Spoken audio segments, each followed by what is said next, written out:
Tu as le droit de livrer en voiture, frérot? C'est légal en voiture. C'est possible en voiture. Et oui les gars, c'est comme ça que je dors la nuit, avec vos putains de questions de est-ce qu'on peut faire Uber Eats en voiture, oui ou non, en tête. Et j'en fais des cauchemars les gars, parce que à chaque fois vous me posez cette même question dans les commentaires, alors que j'ai déjà répondu une centaine de fois les gars. Essayez de voir avant de poser cette question si quelqu'un n'a pas déjà posé avant. Moi j'essaye de répondre à maximum à tous les commentaires, mais des fois quand c'est répétitif, toujours les mêmes questions, je me dis vous avez pas fait l'effort de lire les gars. Je réponds mais... ça me démange, hein, j'ai un peu le seum. Du coup, là, je fais une vidéo spéciale pour vous expliquer avec quel véhicule on peut faire Uber Eats en mode coursier. Premièrement, les gars, je vais pas parler de gyro-roue ou de trottinette dans cette vidéo. Il y aura pas de véhicules bizarres, exotiques, etc. Parce que j'ai déjà vu des gens faire Uber Eats avec ces deux véhicules. Hein. Le mec en gyro-roue, il bombardait, il était là comme ça. Il était chaud, il était speed.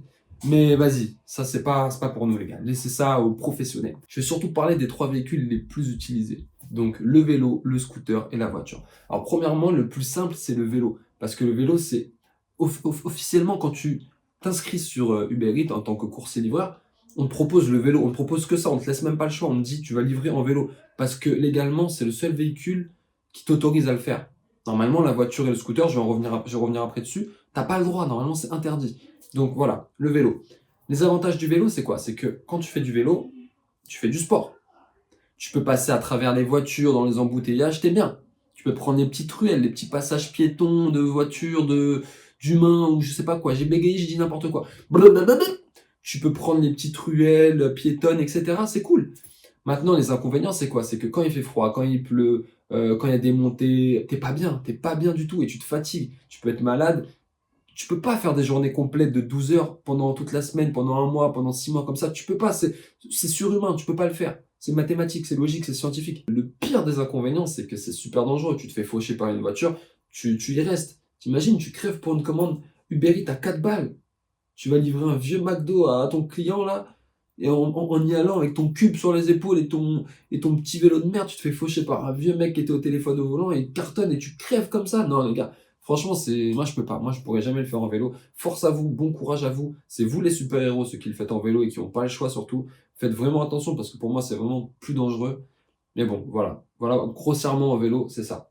Maintenant les gars, en scooter. Il faut savoir qu'en scooter et en voiture, je vais les mettre les deux ensemble, scooter, voiture, c'est à peu près la même chose. Parce que pour utiliser ces véhicules-là, il te faut une attestation particulière. Cette attestation, elle a un nom qui fait mal à la tête. Je vais dire exactement comment elle s'appelle. C'est la capacité professionnelle de transport léger de marchandises. Et j'exagère pas, c'est exactement le mot spécial pour définir cette putain d'attestation. Cette attestation, il faut savoir que le prix pour avoir ce putain d'attestation, normalement, en temps normal, sans passer par des organismes et tout, c'est 999 €. C'est pas une blague, les gars. Après, il y a toujours des attestations que tu peux avoir par le biais d'autres organismes qui vont te faire payer moins cher. Il y a Digimove avec lesquels tu peux payer 450 €. On va te faire passer la petite formation en ligne. Ce qui est bien, c'est que c'est en ligne. Et après, passer l'examen présentiel obligatoire écrit. Je vais pas rentrer plus dans les détails. Il y a d'autres trucs à savoir. Là, je vous en parle grossièrement. 1000 balles, 15 journées d'apprentissage et un examen écrit à la fin pour obtenir cette putain d'attestation et avoir le droit de livrer en voiture et en scooter. Moi les gars, je l'ai pas. Je vous le dis clairement, je vais pas mentir, je l'ai pas. Donc je prends un risque tous les jours en roulant avec ma putain de voiture pour faire mes commandes. Mais voilà, c'est la vie, c'est mon choix, je préfère pas la passer. Demain, je me fais péter par les keufs ou autre, on peut suspendre mon compte, je peux avoir une contravention. C'est le jeu. Pour l'instant, j'ai rien eu. Ça fait 6 mois que je fais ça, plus de 6 mois. J'ai rien eu. Tant mieux. Maintenant, si vous voulez être vraiment en règle, faites-le. Faites-le, comme ça vous êtes serein, vous allez vous livrer, vous êtes serein. Si vous voulez pas le faire comme moi, vous faites les thugs. Voilà, à vos risques et périls. Donc c'est à vous de voir. Donc voilà grossièrement la réponse à la question, est-ce qu'on a le droit de livrer en voiture? Oui, tu as le droit si tu as cette putain d'attestation. Sinon, c'est interdit et illégal. Maintenant, rapidement, les avantages de livrer en scooter, c'est que tu peux bombarder, tu peux aller vite. Pareil, t'es pas bloqué dans les embouteillages. Ce qui est bien, c'est que tu peux récupérer des commandes, même dans le centre-ville de Paris. Pour te garer, c'est rapide, c'est pas une galère, t'es bien.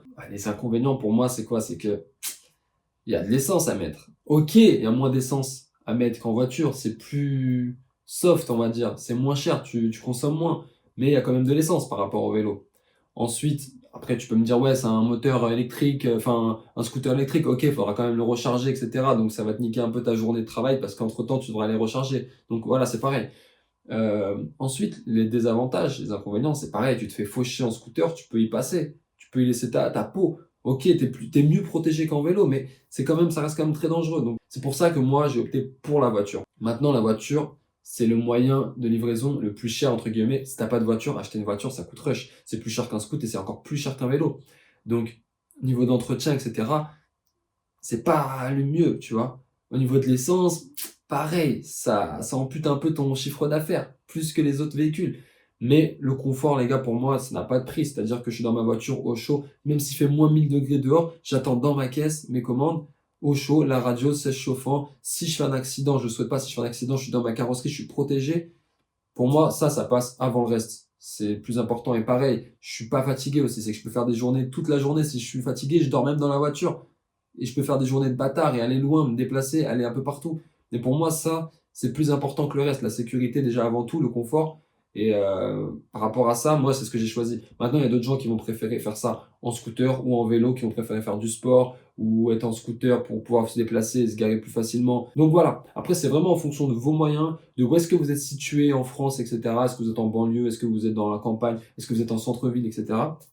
Ça joue beaucoup. Donc en vérité, pour moi, il n'y a pas de meilleur moyen qui dépasse les autres. C'est en fonction vraiment de vous. Chaque cas est différent. Pour moi, clairement, c'est la voiture.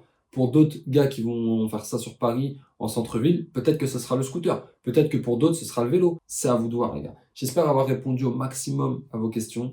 N'hésitez pas dans les commentaires si vous avez d'autres questions et que j'ai pas répondu, ou même d'autres avantages, d'autres inconvénients auxquels j'aurais pas pensé. Peut-être que d'autres vont vous répondre si vous avez d'autres questions et que moi je ne le vois pas tout de suite ou que j'ai peut-être même pas la réponse. Peut-être que d'autres vont pouvoir vous répondre et vous aider et tant mieux. C'est ce que j'aime dans les commentaires, c'est qu'il y a beaucoup de gens qui s'entraident, etc.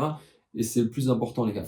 Donc force à vous, que vous fassiez en voiture, en vélo, en scooter, en gyroroue, en trottinette, en train, en avion, en tracteur, ce que vous voulez, même à pied, même ce que vous voulez, faites-le. Faites attention à vous, surtout faites attention.